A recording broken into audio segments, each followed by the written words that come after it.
గౌరవ అఖిల భారత కాంగ్రెస్ కమిటీ అధ్యక్షులు మనందరి ప్రియతమ నాయకుడు అభినవ అంబేద్కర్ మల్లికార్జున్ ఖార్గే గారు తెలంగాణ రాష్ట్ర ముద్దుబిడ్డ ప్రజా యుద్ధ నౌక ఇటీవలే దివంగతులైనటువంటి గద్దర్ గారికి నివాళులర్పిస్తా ఉన్నారు. వారితో పాటు పిసిసి అధ్యక్షులు సిఎల్పి నాయకులు సమాజం జనగుండె నినాదం అందరం ఒకటై గెలవాలి సమాజం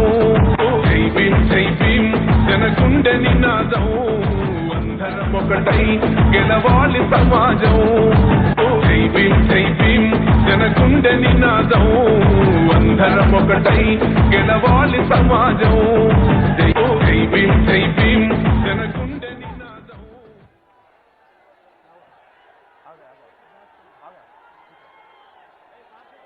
దయచేసి అందరూ కూర్చోవాల్సిందిగా విజ్ఞప్తి చేస్తా ఉన్నాం. అందరు ఎవరి స్థానంలో వాళ్ళు కూర్చోవాలి.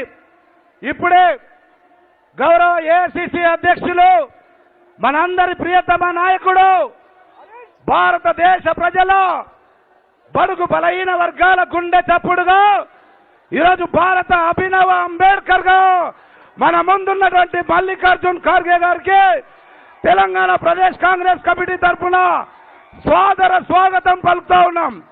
అదేవిధంగా ఇన్ఛార్జ్ ఏఐసిసి మాణిక్రావు ఠాకరే గారు, పిసిసి అధ్యక్షులు రేవంత్ రెడ్డి గారు, సిఎల్పి నాయకులు బట్టి విక్రమార్క గారు, ఎంపీలు ఉత్తమ్ కుమార్ రెడ్డి గారు, అదేవిధంగా ఏఐసిసి నుంచి వచ్చినటువంటి దాస్ మున్షి గారు, దీపా దాస్ మున్షి గారు, మీనాక్షి నటరాజన్ గారు, సిడెల్సి సభ్యులు వంశీచంద్ర రెడ్డి గారు, మాజీ మంత్రులు, శాసనసభ్యులు, పార్లమెంట్ సభ్యులందరూ కూడా హృదయపూర్వకంగా తెలంగాణ ప్రదేశ్ కాంగ్రెస్ కమిటీ తరఫున స్వాగతం పలుకుతా ఉన్నాం. ఇప్పుడు దయచేసి అందరు కూర్చోవాలి. ఇప్పుడు రంగారెడ్డి జిల్లా కాంగ్రెస్ అధ్యక్షులు సీనియర్ నాయకులు చెల్లా నరసింహారెడ్డి గారిని స్వాగతోపన్యాసం ఇవ్వవలసిందిగా కోరుతా ఉన్నాం.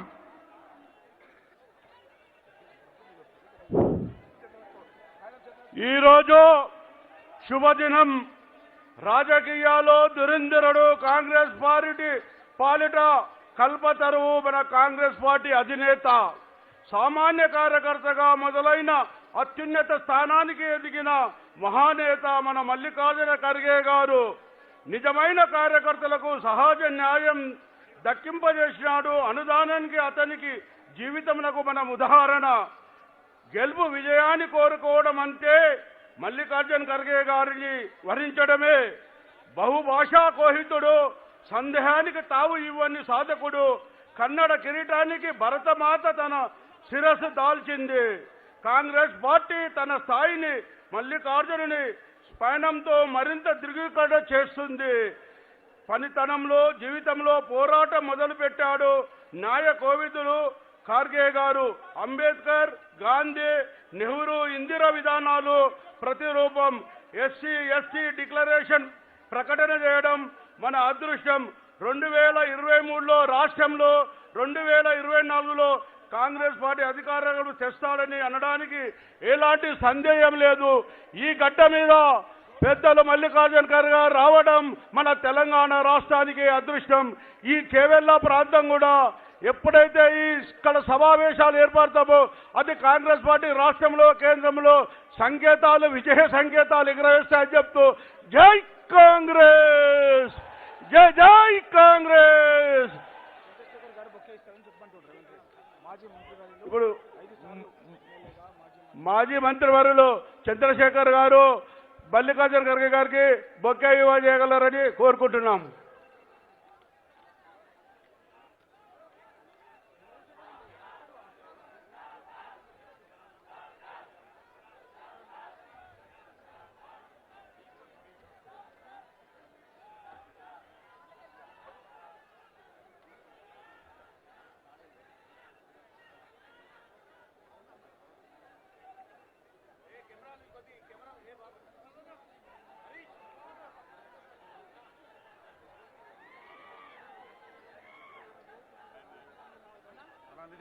ఆగు, నేను పిలిచినప్పుడు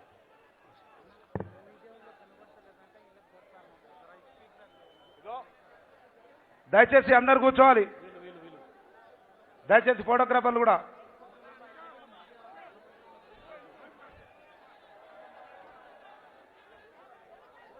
రాష్ట్ర ఎస్సీ డిపార్ట్మెంట్ చైర్మన్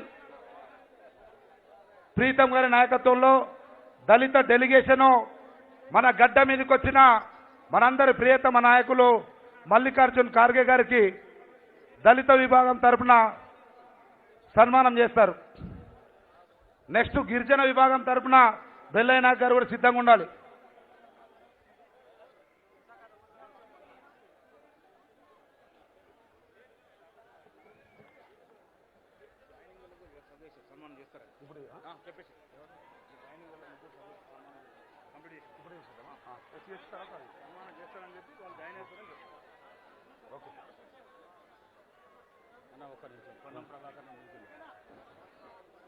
మాజీ ఎంపీ పొన్నం ప్రభాకర్ గారు ఎక్కడున్నా స్టేజ్ పైకి రావాల్సిందిగా కోరుకుంటున్నాను.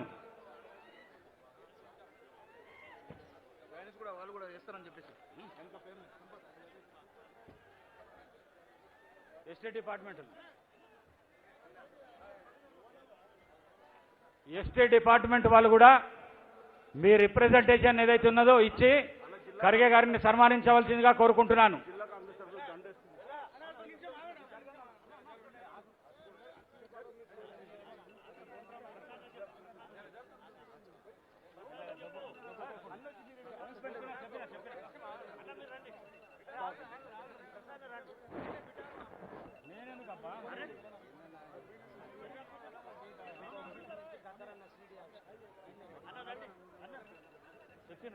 నడు నడు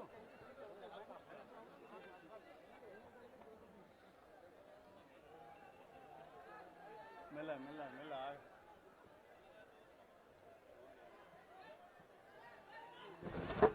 వేదిక మీద ఉన్న ఫోటోగ్రాఫర్స్ కి రిక్వెస్ట్ అన్న, ముంగట ప్రెస్ మిత్రులందరూ రిక్వెస్ట్ చేస్తున్నారు, మీరు కొంచెం పక్కకు జరగాలి ప్లీజ్.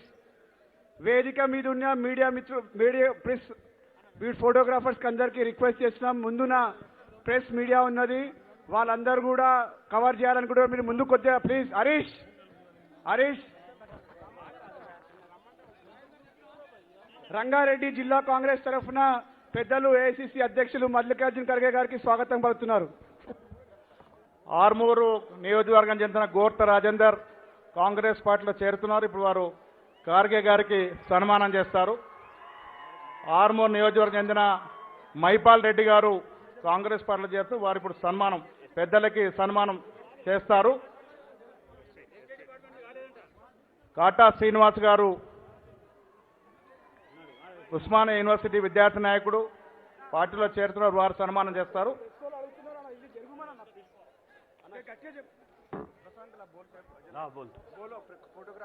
ఫోటోగ్రాఫర్స్ ప్రెస్ వాళ్ళు కొద్దిగా జరగాల్సిందిగా కోరుకుంటున్నాను. ముందున్న స్టేట్ మీడియాకు కనబడతలేదు కాబట్టి మీరు కొద్దిగా జరగాలని చెప్పేసి కోరుకుంటున్నాను.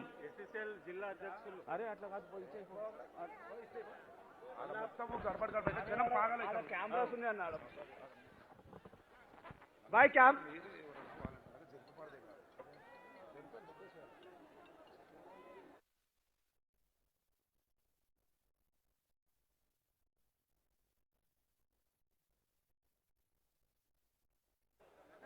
దయచేసి ఎస్టీ సెల్ వాళ్ళు తొందరగా సన్మానం చేసి జరగవలసిందిగా కోరుకుంటున్నాను. ఎస్టీ సెల్ వాళ్ళు తొందరగా సన్మానం చేసి జరగవలసిందిగా కోరుకుంటున్నాను. అట్లనే స్టేజ్ పైన ఉన్న ఫోటోగ్రాఫర్స్ కానీ వీడియోగ్రాఫర్స్ కానీ కిందకి దిగాలని చెప్పేసి కోరుకుంటున్నాను.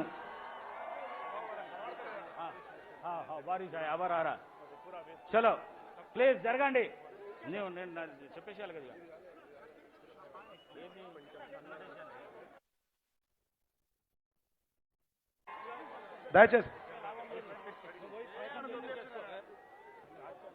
దయచేసి వేదికను క్లియర్ చేయవలసిగా కోరుతా ఉన్నాం. వర్షం వచ్చేటట్టు కనబడతా ఉంది.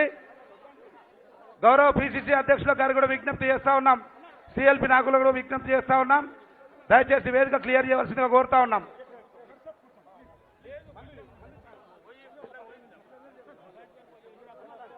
గోర్ట రాజేందర్ గారు, వినయ్ రెడ్డి గారు, మైపాల్ రెడ్డి గారు ఆర్మూర్ నుంచి, అదేవిధంగా కె శ్రీనివాస్ గారు ఓయి నుంచి జాయిన్ కావడం జరిగింది. ఇప్పుడు మాజీ మంత్రివర్యులు ప్రసాద్ కుమార్ గారిని సమావేశం నడిపించవలసిందిగా కోరుతా ఉన్నా.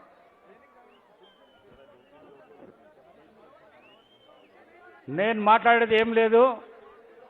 ఎవరి కోసం అయితే ఎదురు చూస్తున్నారో వాళ్ళు డిక్లరేషన్తో పాటు వాళ్ళ స్పీచ్లు కూడా ఉంటాయి. కాబట్టి మొట్టమొదటిగా బలరాం నాయక్ గారిని, మాజీ కేంద్ర మంత్రి గారిని మాట్లాడవలసిందిగా కోరుకుంటున్నాను.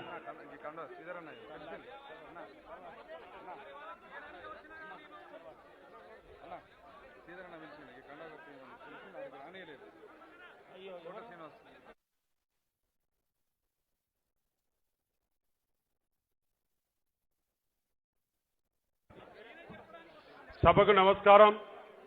వేదికపై ఉన్న పెద్దలందరికీ కూడా పేరు పేరున ధన్యవాదాలు. చేవెళ్ల నియోజకవర్గం నుంచి చుట్టుపక్కల నుంచి వచ్చిన ప్రతి ఒక్క కార్యకర్తలకు, అభిమానులకు, కాంగ్రెస్ కార్యకర్తలకు, అభిమానులకు అందరికీ కూడా పేరు పేరున ధన్యవాదాలు. అలాగనే రామ్ రామ్ భాయో బియావో తమిళ సేన రామ్ రామ్.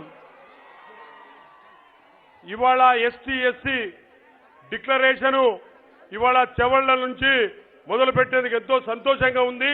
ఎందుకంటే ఇది చేవెళ్ల నియోజకవర్గం ఎస్సీ నియోజకవర్గం కాబట్టి ఇక్కడి నుంచి మనం మొదలుపెట్టి ఆ రోజుల్లో రాజశేఖర రెడ్డి గారు కూడా ఇక్కడి నుంచే పాదయాత్ర చేయడం జరిగింది. అదే విధంగా ఇవాళ ఎస్సీ ఎస్సీ డిక్లరేషన్ కు గౌరవనీయ పెద్దలు పూజ్యులు ఈ కాంగ్రెస్ పార్టీ ప్రెసిడెంట్ ఖర్గే గారు డిక్లరేషన్ కు మొదలుపెట్టి అలాగనే గౌరవనీయుల పిసిసి ప్రెసిడెంట్ గారు రేవంత్ రెడ్డి గారు, సిఎల్పి లీడర్ భట్టి విక్రమార్క గారు, ఉత్తమ్ కుమార్ రెడ్డి గారు, అలాగనే ఠాకరే గారు, ఏఐసి సెక్రటరీలు, సెంట్రల్ నుంచి వచ్చిన సెంట్రల్ మినిస్టర్లు, ఎంపీలు, అందరూ కార్యకర్తలు, అభిమానులు అందరికీ కూడా పేరు పేరున ధన్యవాదాలు. ముఖ్యంగా ఎస్టీ ఎస్సీ డిక్లరేషను మనము ఆ రోజుల్లో కూడా ఎస్టీ ఎస్సీ సబ్ ప్లాన్ చేసింది కూడా ఆ రోజుల ఇందిరాగాంధీ గారు. ఆ రోజుల ఇందిరమ్మ ఇళ్లు ఎవరిచ్చారంటే ఆ రోజుల ఇందిరమ్మ గారు ఇచ్చారు. ఆ రోజుల్లో ఈ ల్యాండ్ ఇవ్వడం వల్ల ఆ ల్యాండ్కు అసైన్మెంట్ ల్యాండ్ ఇస్తే మనము ఈ రోజు వాటికి దున్నుకొని తింటూ ఉంటే ఇవాళ బీఆర్ఎస్ పార్టీ మన ల్యాండ్ లాక్కుంటుంది.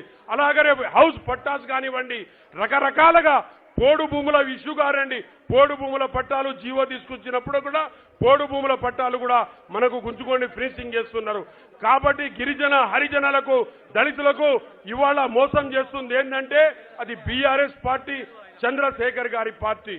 కాబట్టి రాబోయే కాలంలో తప్పకుండా మనము కూడా ఆ రోజుల్లో మనకు చేసిన ఇంద్రమ్మ ఇండ్లు కానివ్వండి, ఇంద్రమ్మ స్కీమ్స్ కానివ్వండి, సబ్ ప్లాన్ కానివ్వండి, 100 రోజుల పని కానివ్వండి, ఇవన్నీ కూడా ఇచ్చింది ఈ సబ్ ప్లాన్ సోనియా గాంధీ గారు ఇచ్చారు. ఇంద్రమ్మ గారు ఇంద్రమ్మ ఇండ్లు ఇచ్చారు, ఆవులు ఇచ్చారు, గొడ్లు ఇచ్చారు. ఆ స్కీమ్నే పెంచుకుంటూ పోయాం. కాంగ్రెస్ పార్టీ కూడా మనకు పెన్షన్ ఇచ్చింది. కాబట్టి మనము గౌరవంగా బతుకుదామా లేదా? మనము గౌరవంగా బతకాలంటే తప్పకుండా కాంగ్రెస్ పార్టీకి మనము చేతి గుర్తుకు ఓటేసి గెలిపించిన నాడే మనకు గౌరవం దొరుకుతుంది. ఆ రోజులో మనకు గౌరవం ఇచ్చింది ఏంటంటే కాంగ్రెస్ పార్టీ, ఇందిరా గాంధీ గారు గౌరవం ఇచ్చారు. ఈ రోజు రాహుల్ గాంధీ గారు పాదయాత్ర చేస్తూ మన మధ్యలో ఉంటూ మనకు గౌరవం ఇచ్చారు. కాబట్టి మనకు ఎస్టీ ఎస్సీ బడుగు బలహీన వర్గాలకు మనకు గౌరవం దొరకాలంటే, మనకు ఒక మంచి స్థాయికి మనం రావాలంటే మనకు తప్పకుండా కాంగ్రెస్ పార్టీకి ఓటేసి మన గౌరవానికి మనం దక్కించుకోగలం అవుతాం. అలాగనే మనకు తెలంగాణ ఇచ్చింది ఎవరయ్యా అంటే సోనియా గాంధీ గారు. మన ఒక 60 సంవత్సరాల ఆకాంక్షను మనం కాపాడుకోవాలని చెప్పేసి ఆ రోజులు సోనియా గాంధీ గారికి మా అందరం ఎంపీలం కూడా హౌస్ లో కొట్లాడి మేము తెలంగాణ తేవడం జరిగింది. కాబట్టి మన గౌరవం మనకు ఉండాలంటే తప్పనిసరిగా మనం కాంగ్రెస్ పార్టీకి గెలిపించవలసిన బాధ్యత మన అందరి మీద, ఎస్టీ ఎస్సీ బడుగు బలహీన వర్గాల మీద మనకుందని.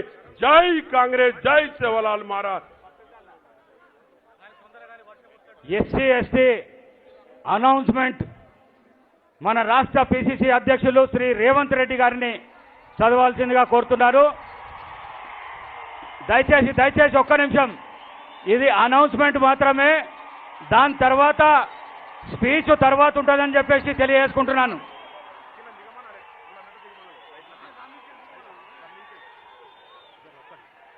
ఈ లైట్ల మీద ఎవరైతే ఉన్నారో వాళ్ళు కింద దిగాలి దయచేసి ప్లీజ్.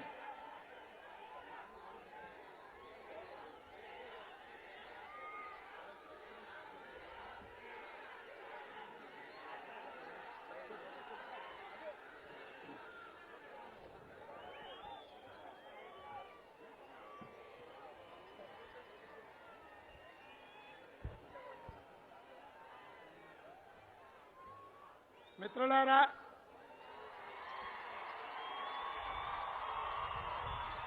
ఈరోజు తెలంగాణ రాష్ట్రం ఇస్తే బడుగు బలైన దళిత గిరిజన మైనారిటీ వర్గాల ఆర్థిక రాజకీయ సామాజిక పరిస్థితులు బాగుపడతాయని ఆంధ్రప్రదేశ్లో కాంగ్రెస్ పార్టీ చచ్చిపోయి కేంద్రంలో అధికారం కోల్పోయి తెలంగాణలో ఎన్నో ఒడిదుడుకులు ఎదుర్కొన్న ఈ తెలంగాణ రాష్ట్రంలో ఉన్న దళితులు గిరిజనులు మైనారిటీలు దాదాపుగా 42% మంది బాగుపడతారని శ్రీమతి సోనియా గాంధీ గారు తెలంగాణ రాష్ట్రం ఇచ్చింది. ఈ 9 సంవత్సరాలలో చంద్రశేఖరరావు చేతిలో అత్యధికంగా దగాకు మోసానికి వంచనకు లోనైన దళితులను గిరిజనులను ఆదుకోవడానికి ఈరోజు ఈ చేవెళ్ల గడ్డ మీద ఏఐసిసి అధ్యక్షులు మన తెలంగాణ బిడ్డ హైదరాబాద్ కర్ణాటక నుంచి అతి సామాన్యమైన దళిత కుటుంబంలో రజాకర్ల చేతిలో తల్లి చంపబడి కుటుంబం మొత్తం దెబ్బతిని తండ్రి పెంపకంలో పెరిగిన మల్లికార్జున్ ఖర్గే గారికి మూలన తండాలలో గూడాలలో మారుమూల పల్లెల్లో తెలంగాణలో ఉన్న పరిస్థితులు తెలుసు కాబట్టి ఈరోజు దళిత గిరిజన డిక్లరేషన్ కోసం ఇక్కడికి శ్రీమతి సోనియా గాంధీ గారి సూచన మేరకు తెలంగాణ దళిత గిరిజనులు ఆదుకోవడానికి మన ముఖ్య అతిథులుగా వచ్చిండ్రు. మల్లికార్జున్ ఖర్గే గారికి అఖండమైన స్వాగతం మీ చప్పట్ల ద్వారా పలకాల్సిందిగా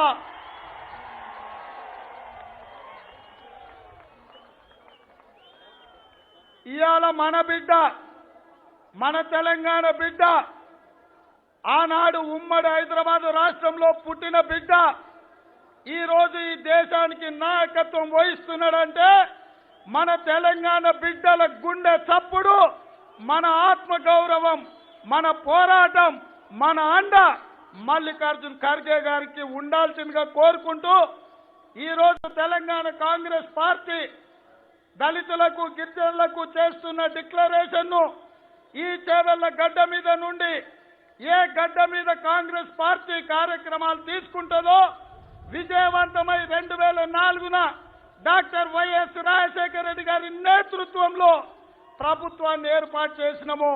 అదే గడ్డ మీద ఈ డిక్లరేషన్ చదవడం నా జన్మ ధన్యమైంది. నా దళిత గిరిజనులకు అండగా నిలబడే అవకాశం మల్లికార్జున్ ఖర్గే గారు, శ్రీమతి సోనియా గాంధీ గారు, రాహుల్ గాంధీ గారు, ప్రియాంక గాంధీ గారు నాకు ఇచ్చిండ్రు. ఈ డిక్లరేషన్ ఈ రోజు ప్రకటించబోతున్న మిత్రులారా, ఎస్సీ ఎస్టీ రిజర్వేషన్లు పెంచాలి అంటే వాళ్ళ జనాభా ప్రాతిపదికన రాజ్యాంగంలో అంబేద్కర్ గారు వాళ్లకు సముచితమైన స్థానము చట్టబద్ధత కల్పించాడు.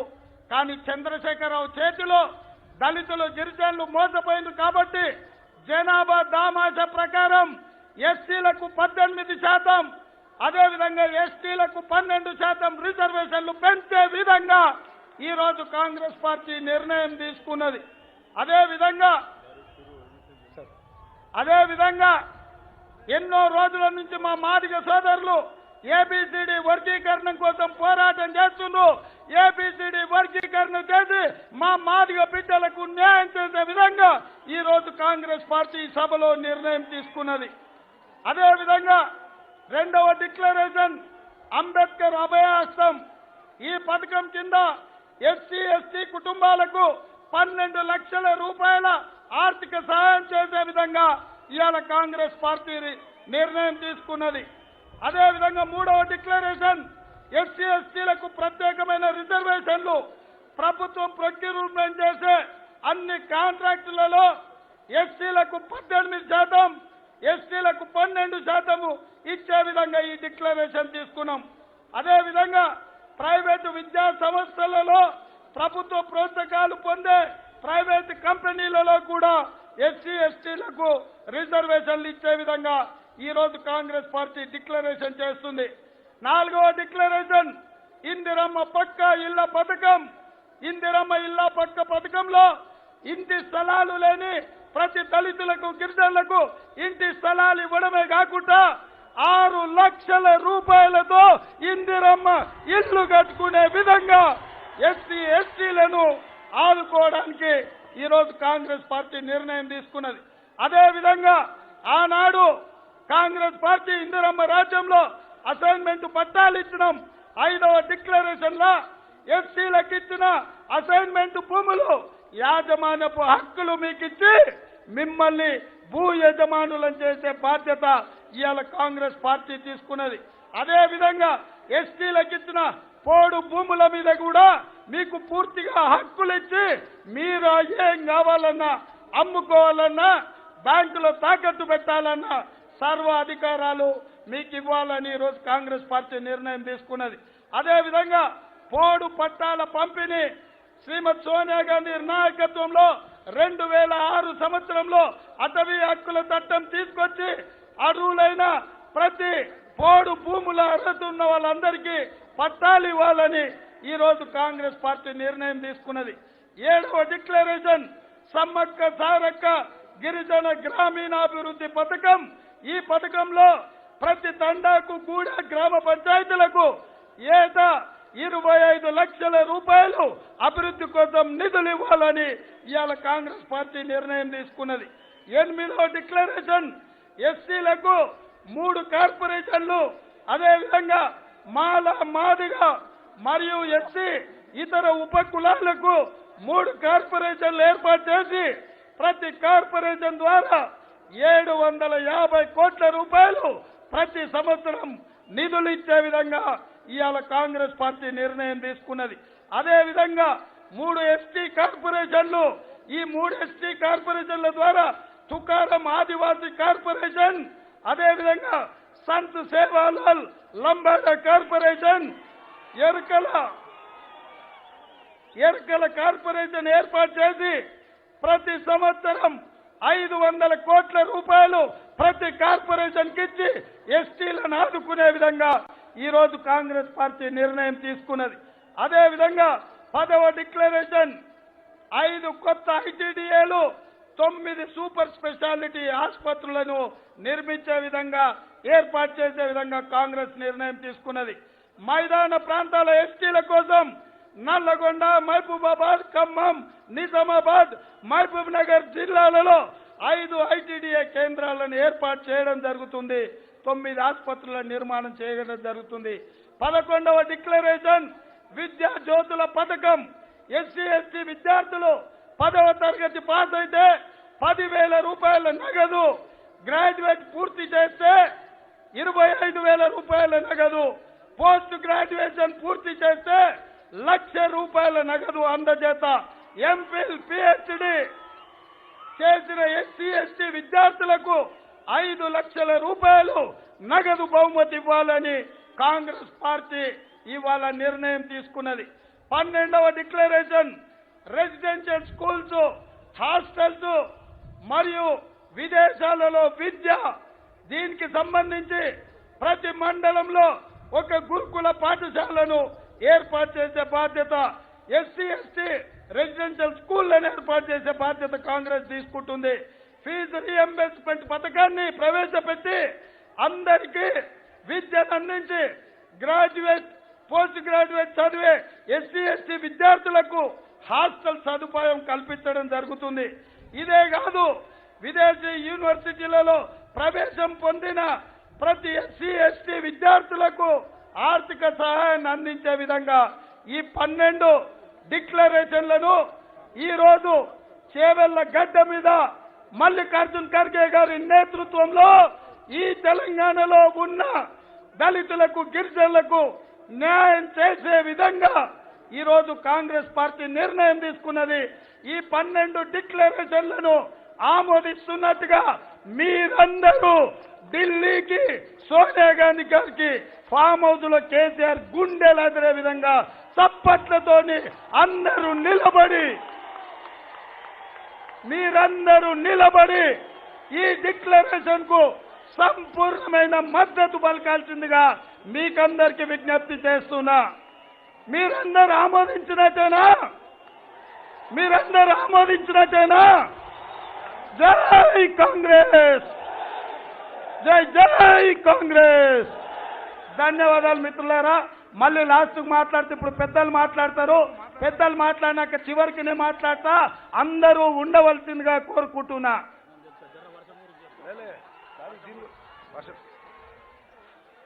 చారిత్రాత్మకమైనటువంటి దళితులు గిరిజనుల గుండెల్లో దాచుకునే విధంగా వాళ్ళ జీవితాల్లో పెను మార్పులు తీసుకొచ్చే డిక్లరేషన్ను ప్రవేశపెట్టిన పిసిసి అధ్యక్షులకు ఒక దళిత వర్గానికి సంబంధించిన వాడిగా హృదయపూర్వక ధన్యవాదాలు తెలియజేస్తూ, యావత్ తెలంగాణ దళిత గిరిజన జీవితాల్లో మార్పు తీసుకువచ్చే మహత్తరమైనటువంటి డిక్లరేషన్ ను అఖిల భారత కాంగ్రెస్ కమిటీ అధ్యక్షులు భారతదేశ అభినవ అంబేద్కర్ మల్లికార్జున్ ఖార్గే గారిని విడుదల చేయవలసిందిగా విజ్ఞప్తి చేస్తా ఉన్నాం.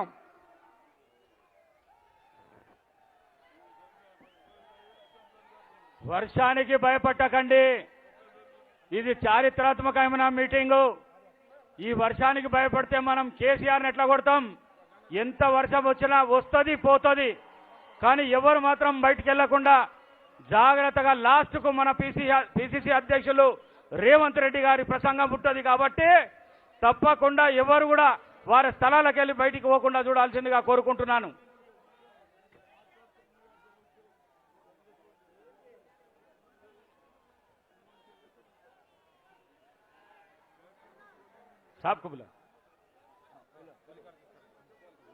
పెద్దలు, ఏఐసిసి అధ్యక్షులు గౌరవనీయులు శ్రీ మల్లికార్జున ఖర్గే గారిని మాట్లాడవలసిందిగా కోరుకుంటున్నాను.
आज के इस विशाल सभा में मंच पर बैठे हुए incharge general secretary Manikrao Thakare ji, KPCC के तेलंगाना प्रदेश कांग्रेस कमेटी के अध्यक्ष रेवंत रेड्डी जी,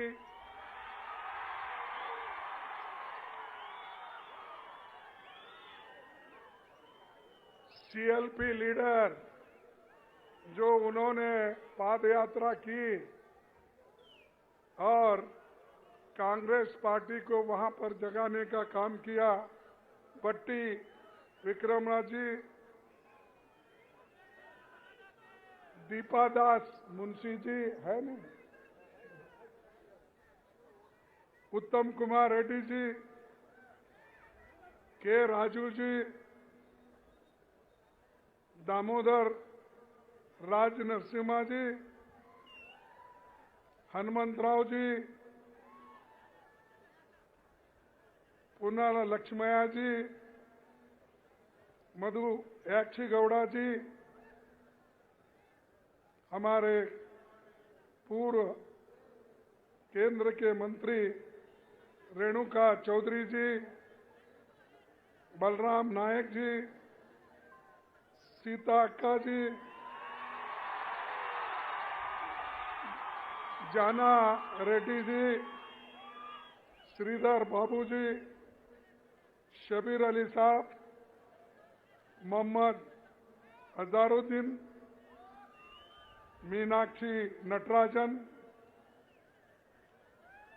वंशी रेड्डी जी, गुरदीप सप्पल, मेरे साथ पधारे हुए झा जी, डिस्ट्रिक्ट कांग्रेस के प्रेसिडेंट नरसिम्हा रेड्डी जी,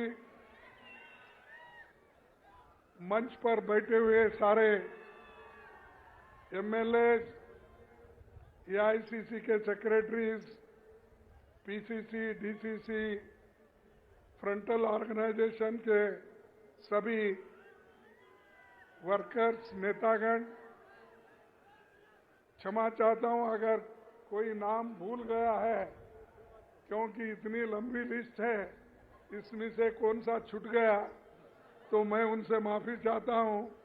लेकिन इतनी बड़ी तादाद में आप यहां पर जमा हुए हैं, इसलिए कि यहां जो केसीआर की सरकार है उसको उखाड़ फेंकने के लिए आप लोग यहां पर जमा हैं। और मुझे बड़ा दुख होता है कि तेलंगाना के लिए बहुत लोग लड़े, सिर्फ किसी एक का देन नहीं, क्या एक ही आदमी कोई सैक्रिफाइस नहीं किया।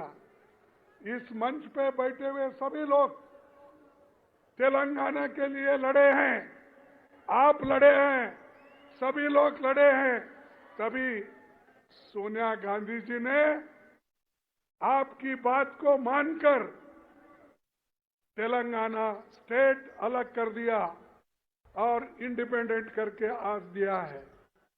लेकिन चंद लोग ये समझते हैं कि तेलंगाना उनके वजह से ही आया है। अरे तेलंगाना जो बना जनता के वजह से बना, आपके वजह से बना, कांग्रेस के नेताओं के वजह से बना। तो उनकी पार्टी कहां थी उस वक्त? क्या उतनी शक्ति थी? क्या सेंट्रल गवर्नमेंट में उनका पावर था? हमने उसको शक्ति दी। सोनिया गांधी जी ने कोशिश करके उन्होंने तेलंगाना दिलाया, लेकिन अफसोस की बात है जिस ढंग से हमको मदद मिलना चाहिए था तेलंगाना से वो नहीं मिला। लेकिन एक आदमी इतना क्रेडिट ले रहा है कि सब कुछ उन्होंने किया, यहां तक कि जितना तेलंगाना का एरिया है वो मेरा ही है, समझ रहे हो, खुद का ही है, ये समझ के सब हर जगह जाके यही बात करते हैं। जिस आदमी को खुद सोनिया गांधी जी घर में बुलाकर ये लोग उनसे मिल के फोटो निकाल लिए और फोटो निकाल के उनको धन्यवाद बोले, लेकिन चंद जनपद से बाहर निकलते ही बदल गए। तो ये कभी कभी मुझे हमेशा ऐसा याद आता है, जितना कांग्रेस पार्टी ने तेलंगाना को दिया वो सब आज भूल रहे हैं और एक व्यक्ति का नाम बोल रहे हैं कि उसने सब कुछ किया। और जो वायदा उन्होंने किया केसीआर ने, वो वायदा तो पूरा निभाया नहीं। इसीलिए तो अभी रेवंत रेड्डी ने 12 पॉइंट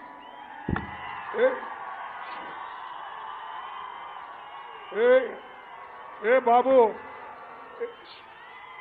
देखो, चुप बैठो, सब थोड़ा चुप बैठो। देखो, जो सुनना है सुनो, नहीं तो बाहर जाओ उधर। सुनने के लिए आए क्या पुकारने के लिए आए? जो रेवंत रेड्डी जी ने पढ़ा 12 पॉइंट, वो 12 पॉइंट, 12 डिमांड आप लोगों के लिए पढ़ा, और हमारी सरकार आते ही वो पूरे 12 पॉइंट हम उसको इम्प्लीमेंट करेंगे। और हमारी सरकार आते ही पहले कैबिनेट में ये 12 पॉइंट उन्होंने जो कहा उसको इम्प्लीमेंट करेंगे। वो 12 पॉइंट के लिए आप लोग तैयार है ना? अरे इतना बड़ा कंसेशन कांग्रेस पार्टी आपको दे रही है। आने वाले चुनाव में अगर हमारी सत्ता आएगी ही, अगर नहीं मगर नहीं, जरूर आएगी। आते ही हम लोग आपको जो वायदा हम यहां से कर रहे हैं वो करके दिखाएंगे। इसीलिए भाइयों, हम कर्नाटक में 5 वायदे किए थे।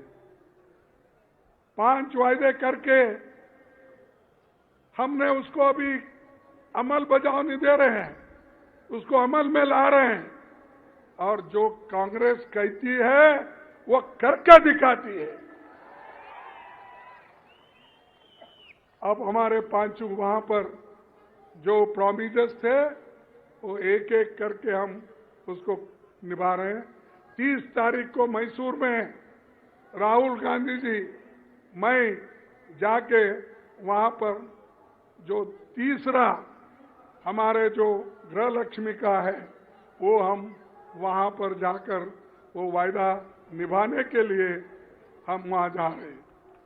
तो ये सोनिया गांधी जी और राहुल गांधी जी जो कुछ कहते हैं वो करके दिखाते हैं।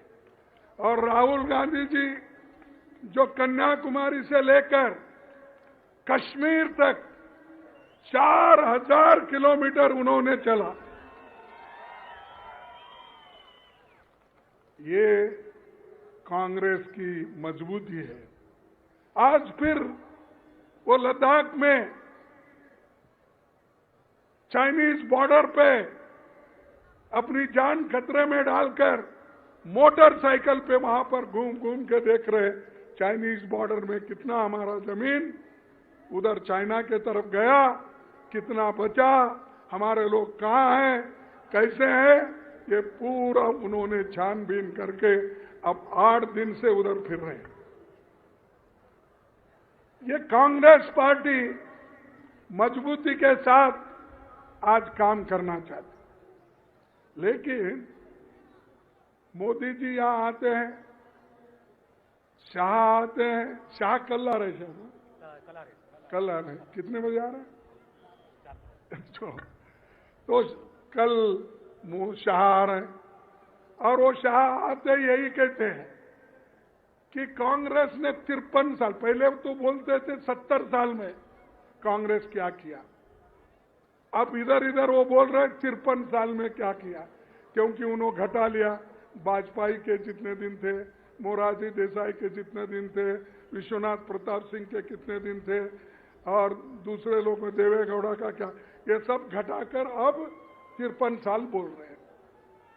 53 साल में तुमने क्या किया, रिपोर्ट कार्ड दो। ये मध्य प्रदेश में उन्होंने कहा, छत्तीसगढ़ में कहा, और कल आकर यहां भी बोलेंगे उन्होंने। यहां बोलते या नहीं मुझे मालूम नहीं, क्योंकि केसीआर पार्टी का उनका दोस्ती हो गया है अंदर से, और अंदर से जब दोस्ती होती है जोर से बोल नहीं सकता आदमी। अब देखेंगे, अब इधर इधर तो बोलना भी बंद हुआ, ऐसा मैं सुना केसीआर का। तो इसलिए भाइयों, आपको मजबूत डट कर रहना है, डट कर आपको रहना है। और हमने क्या किया, हमारा रिपोर्ट कार्ड आप जाके कल अगर शाह आते हैं तो उनको बताइए, क्या बताइए कि कांग्रेस ने क्या किया। कांग्रेस ने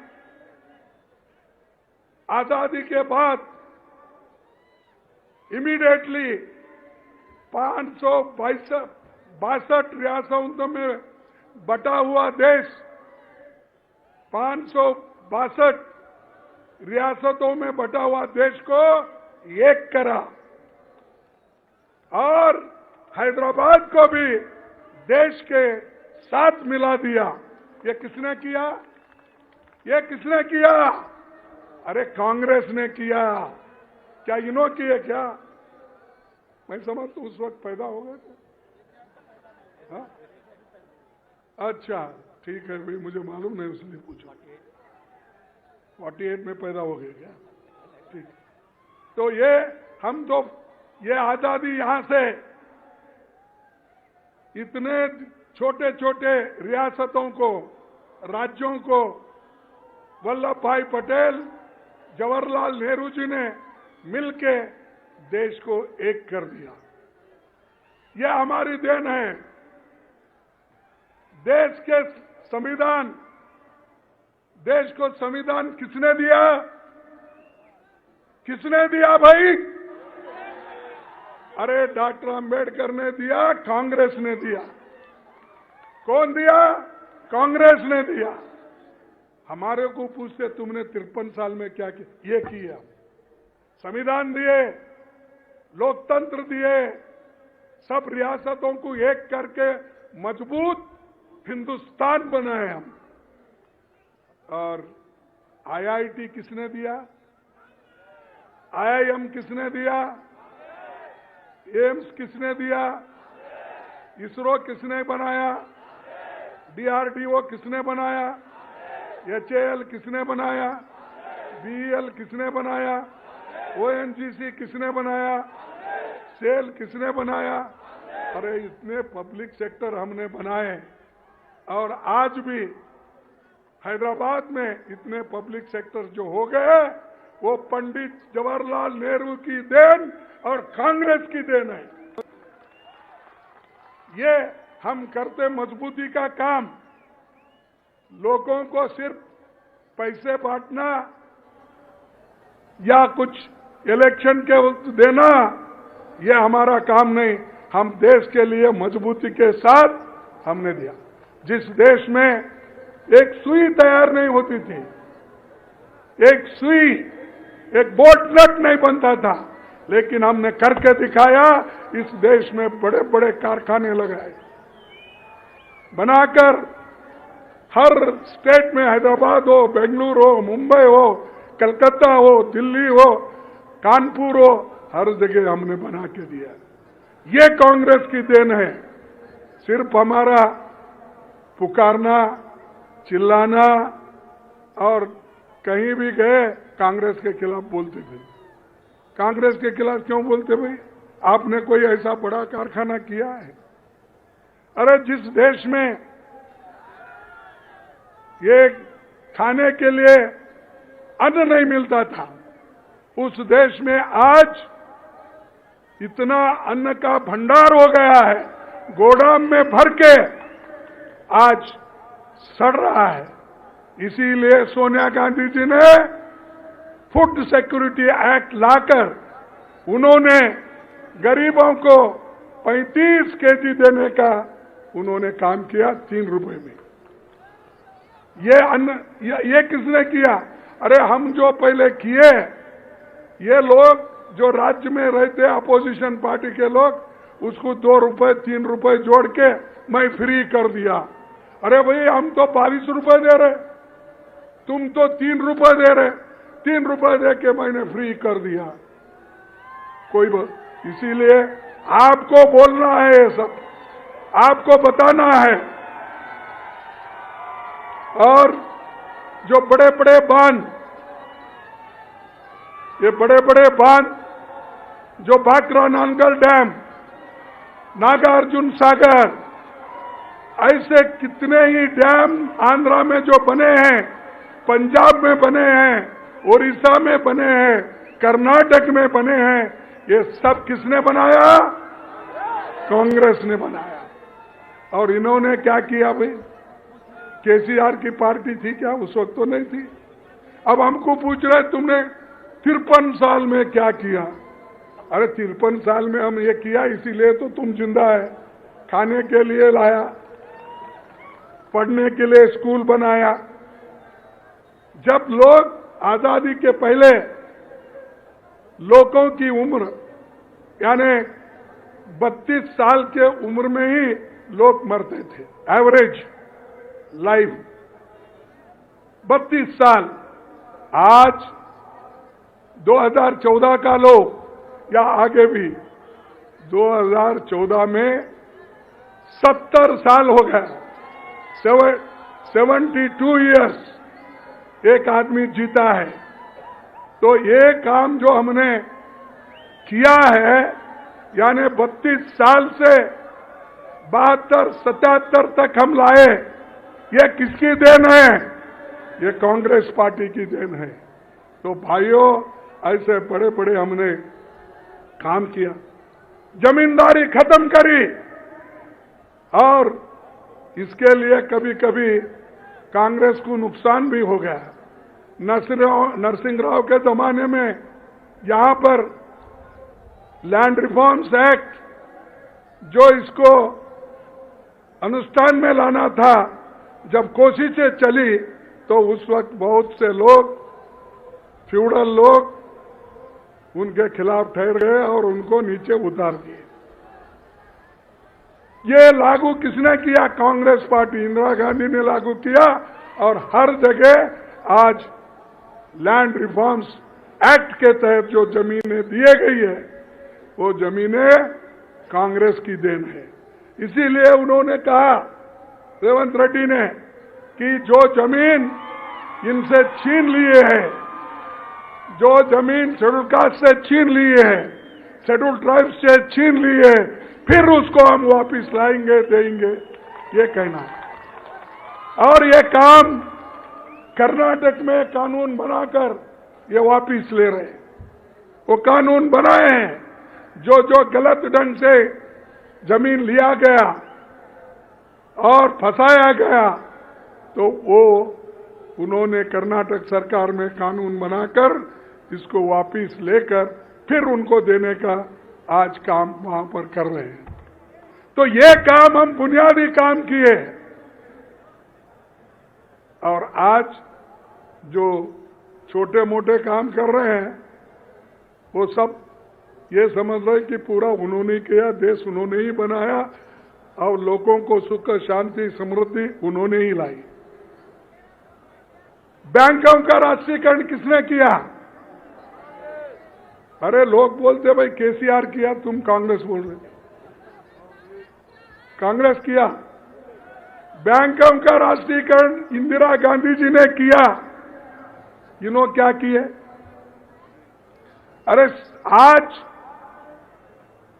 हम देश में सब एक होकर 26 पार्टी मिलके एकजुट होके जो बीजेपी की सरकार सेंट्रल में है, मोदी जी की सरकार है, इसको निकालने के लिए हम पूरे तैयार हो गए हैं।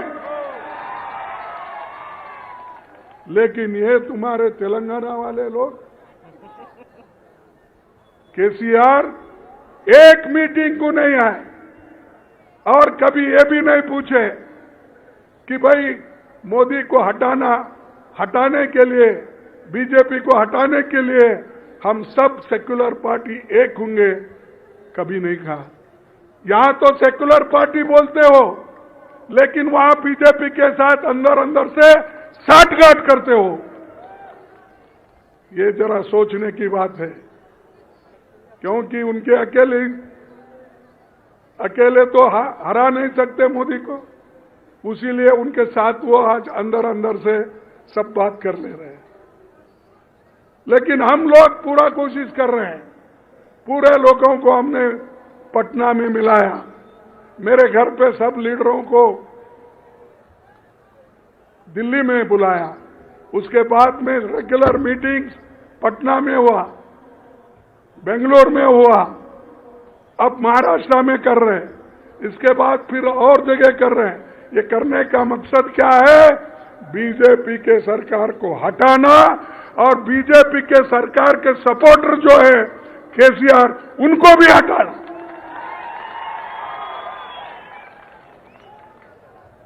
और इंदिरा गांधी जी ने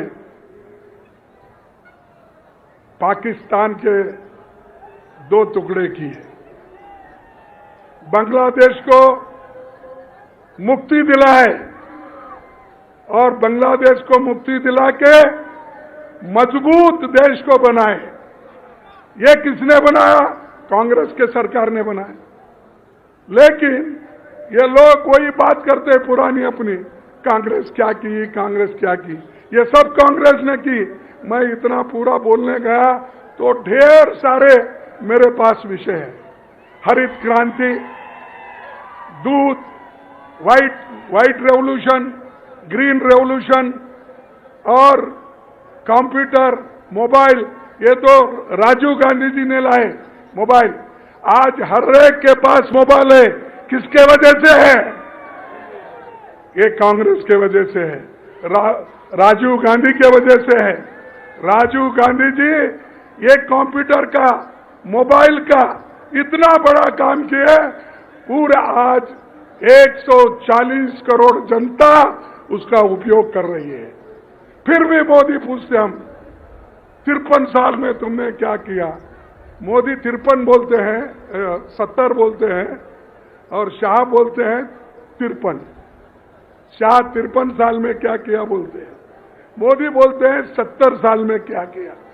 फिर बाद में शायद उनको मालूम हो गया भाई वाजपेयी भी 6 साल थे, मोरारजी देसाई 3 साल थे, इसलिए वो घटाकर अब 53 इयर्स बोल रहे हैं। तो यह सब क्रांति हमने की। मनरेगा किसने लाया? कांग्रेस ने लाया। फूड सिक्योरिटी ने, मैं पहले ही कहा, वो भी कांग्रेस ने।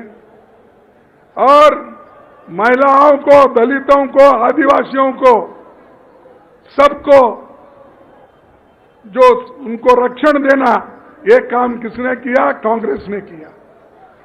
कोई दलित को दूसरे पार्टी में स्थान नहीं है, इसीलिए नहीं है कि वो कभी इस संविधान बनाने में उनका कोई हाथ नहीं है।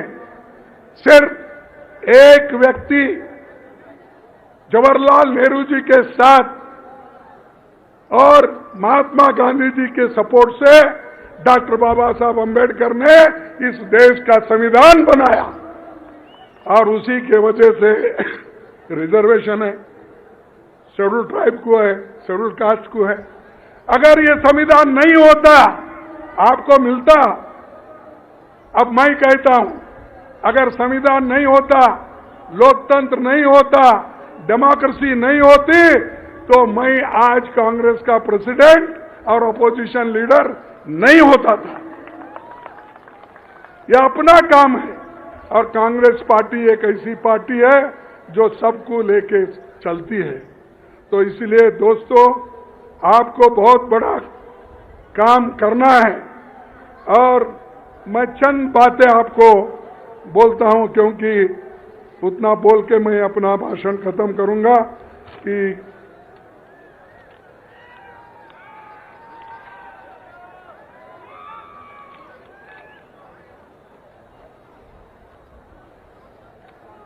मेरे को बार बार पूछते हैं इस देश में कांग्रेस तरक्की नहीं की। वो एक आपके नोटिस को लाता हूं, 1947 के पहले पढ़े लिखे लोग, लिटरेसी रेट क्या थी? सिर्फ 18% थी और 13-14 तक 74% पढ़े लिखे लोगों को हमने तैयार किया। उसमें मोदी भी आए, शाह भी आए, केसीआर भी आए, सब आए ये 74% में, क्योंकि 18% में तो नहीं आते, वो तो आजादी के पहले का है आंकड़ा। इसमें हमने ये सब लोगों को पढ़ाया लिखाया, बड़ा होने के बाद वो हमारे सर पे हाथ रख रहे हैं। और मोदी जी कहते हैं कि मैं बहुत सबको क्या है बोलते, वो हमेशा वो बोलते हैं कि हम देश को मजबूत बनाएंगे और मैंने जो काम किया हूं बड़ा सबको सुख और शांति मिलेगी, ये कहते थे। सबसे ज्यादा बच्चे अगर कहीं मरते हैं तो वो गुजरात में मरते हैं। मैं आपको एक ही उदाहरण देता हूं, 1000 बच्चे अगर इस देश में पैदा हो गए तो पहले 47 के पहले 165 लोग मरते थे, बच्चे मरते थे। और हम जो 53 साल में काम किए तो उसका रेट हो गया 1000 को 30 लोग, यानी इतना 165 का 30 लोग था। तो ये जो बच्चों को पालने का, पोसने का, उनको हेल्थ देखने का, मिड डे मील का, ये किसने किया? हमने किया। आज हमको पूछते हैं 53 साल का रिपोर्ट दो, ये लो रिपोर्ट है मेरे पास। उसके बाद लेडीज, जो महिलाएं पढ़ती थी, 7% महिलाओं लिखे पढ़े होते थे। क्या रेणुका चौधरी जी नहीं है क्या? भाग गए? चलो हो गए, जाने दो। तो फीमेल लिटरेसी क्या था? 7% था।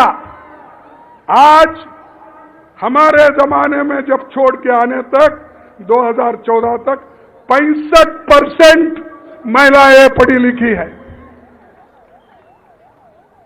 और शेड्यूल कास्ट के लोग, उनका लिटरेसी रेट क्या था? आजादी के पहले 10% था और आज 69%, यानी 14 तक की बात कर रहा हूं, 69% लोग पढ़े लिखे हो गए। ये किसकी देन है? ये कांग्रेस की है। ये सब रिपोर्ट मेरे पास है। एसटी 8.53 आजादी के पहले, अब 60% है। तो ये काम इससे भी ज्यादा हमने किया। ये पूरा रिपोर्ट है। अगर रेवंत रेड्डी जी को टाइम मिला तो ये सबको नहीं मिला, ये सबको आप बताना होगा कितने लोग पहले मरते थे, कितने रहते थे। इसमें हमारा पूरा प्राइमरी स्कूल कितने थे, हाई स्कूल कितने थे, कॉलेज कितने थे, और पहले किसानों को दाम कितना मिलता था, हम आने के बाद कितना, एनडीए का कितना, हमारे यूपीए का कितना, ये पूरा है। आप अच्छा पढ़ो, जाकर केसीआर को बोलो।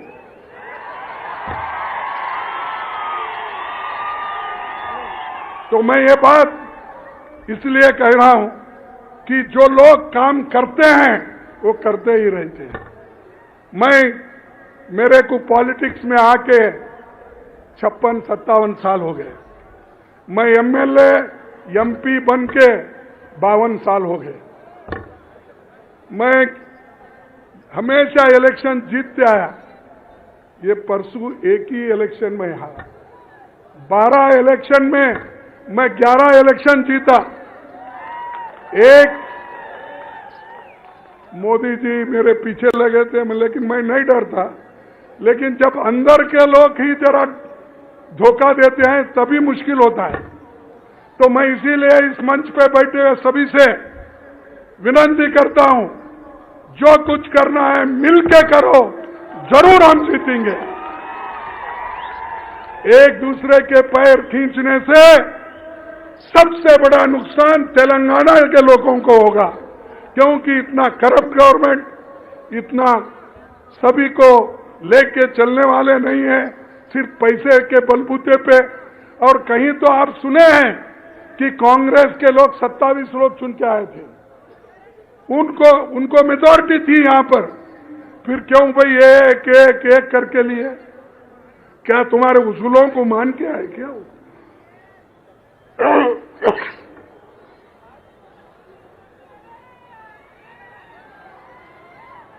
क्या आपके उसूलों को मान के? आपके उसूल कौन से हैं?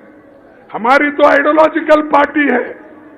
हमारे लोग तो देश के एकता के लिए जान दिए हैं।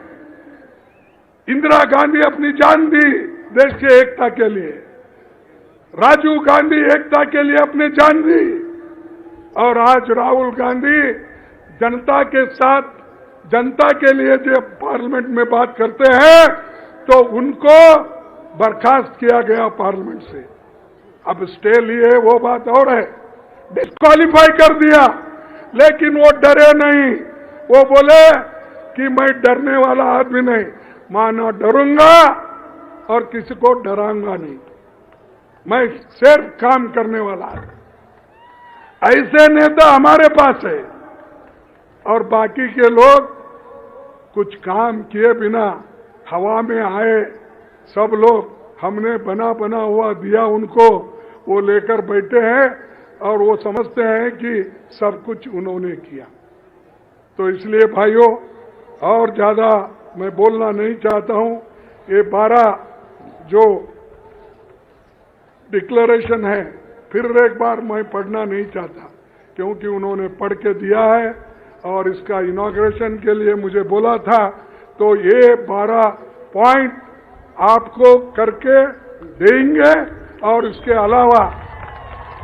अलावा जो किसानों के मुद्दे, महिलाओं के मुद्दे, फिर वो दूसरे हमारे जो मीटिंग होगी उसमें सबको बताएंगे। ये तो यहाँ पर SC ST का डिक्लेरेशन था, तो हमने ये काम किया। तो इतना बड़ा काम हम आपके सामने करके दिखाएंगे। और मैं और एक बधाई भी देता हूं हमारे नरसिम्हा जी को, तो वो वर्किंग कमेटी के मेंबर बने, और सभी लोग एक साथ है। यहाँ पर बहुत से दूसरे लोग भी हैं, सभी वंशी भी बने, राजू भी बने, सब लोगों को लेके गए हम। बाकी अभी आने वाले भी है, इतना ही नहीं, और लिस्ट आने वाला है, उसमें भी एक दो कहीं एडजस्ट होने वाले हैं। वो उस वक्त ही मालूम होता है, अब नहीं बोलते हम आपको। अरे तुम ऐसा ही बोलते, पहले एक आदमी थे तुम वर्किंग कमेटी में, मैं 6 दिया हूं इस बार, 6 दिए। अरे तुमको मिला नहीं मिला, नहीं तुम्हारे को मिला नहीं मिला बात, लेकिन एक ही आदमी वर्किंग कमेटी में था। मैं आने के बाद 6 बैकवर्ड क्लास को दिया, 6 शेड्यूल कास्ट को दिया, और 4 ST को दिया। ये कब हुआ था? 66% महिला। इसीलिए जरा धैर्य रखो भाई, संभालो।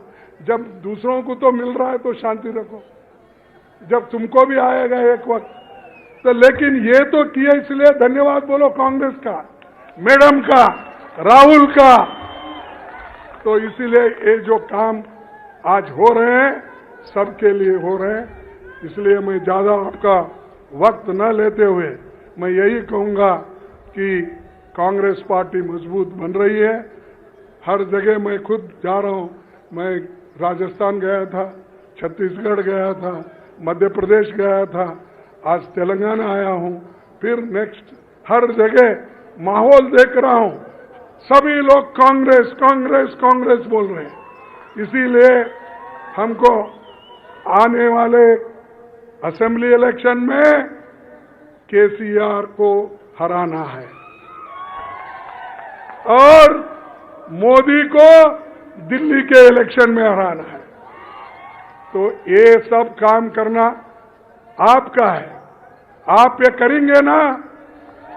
अरे हाथ उठाओ भाई जो करेंगे।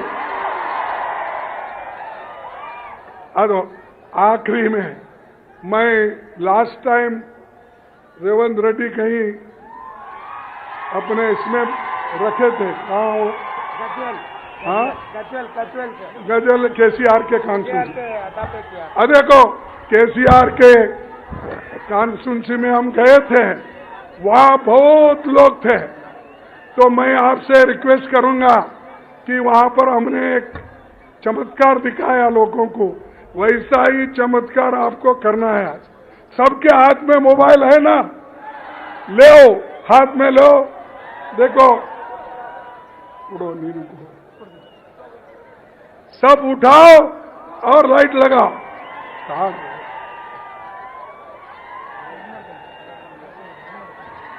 निंद पड़ी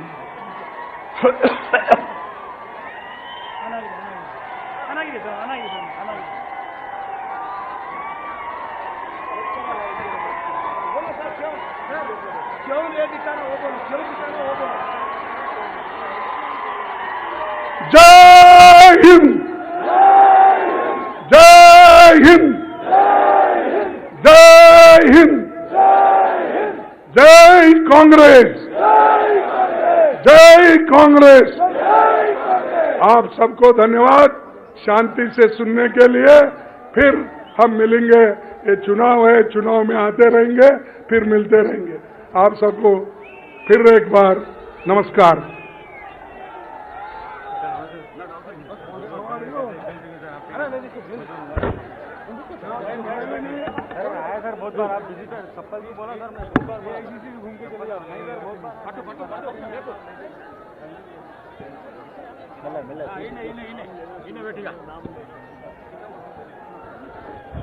ఇప్పుడు గౌరవ శాసనసభ్యురాలు సీతక్క గారు మాట్లాడవలసిందిగా కోరుకుంటున్నాను.